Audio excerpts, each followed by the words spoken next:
Thursday, Friday, Saturday, Sunday ఈ ఐపీఎల్కి చాలా interesting days. Because Sunday జరిగే 2 మ్యాచ్లు డబుల్ హెడర్ రోజు అక్కడ దాకా కూడా 4వ టీం ఏది క్వాలిఫై అయ్యేది కన్ఫర్మేషన్ రాదు. ఎలాగో ఎక్స్ప్లెయిన్ చేస్తా, be with me for a while. Now Thursday జరిగే match is between GT and CSK ఇక్కడ గెలిస్తే వాళ్ళు 14 పాయింట్స్కి వెళ్తారు, కానీ వాళ్ళు క్వాలిఫై అయినట్ట కాదు. వాళ్ళు ఎదురు చూస్తారు సాటర్డే జరిగే మ్యాచ్ కోసం. ఫ్రైడే జరిగే మ్యాచ్ ఆల్రెడీ క్వాలిఫై అయిపోయిన పక్కన పెట్టేసేయండి, SRH RCB, leave it. Saturday Punjab Kings LSG, Punjab Kings గెలిస్తే వాళ్ళు 15కి వెళ్ళిపోతారు. అప్పుడు సిఎస్కే ఎలాగో క్వాలిఫై అవ్వలేరు, వాళ్ళ ఇంటికి వెళ్ళిపోవాలి. కానీ పంజాబ్ కింగ్స్ గెలిస్తే వాళ్ళు క్వాలిఫై అయిపోయినట్టేనా? కాదు. ఎందుకంటే సండే జరిగే మధ్యాహ్నం మ్యాచ్లో ఆర్ఆర్ ఎంఐతో ఆడుతున్నారు. ఆర్ఆర్ అది గెలిస్తే 16 పాయింట్స్కి వెళ్ళిపోతారు.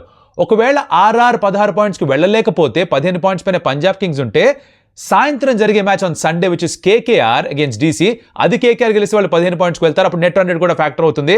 అప్పుడు డిసైడ్ అవుతుంది అన్నమాట ఎవరు క్వాలిఫై అవుతారో. సో ఇంకా ఇది ఖరారు అయిపోలేదు. ఎస్, ఆర్ఆర్ గెలిస్తే వీళ్ళందరూ ఇంటికే, కానీ ఆర్ఆర్ ఓడిపోతే ఎవరైనా ఇప్పటికీ క్వాలిఫై అవ్వచ్చు 4th టీమ్గా.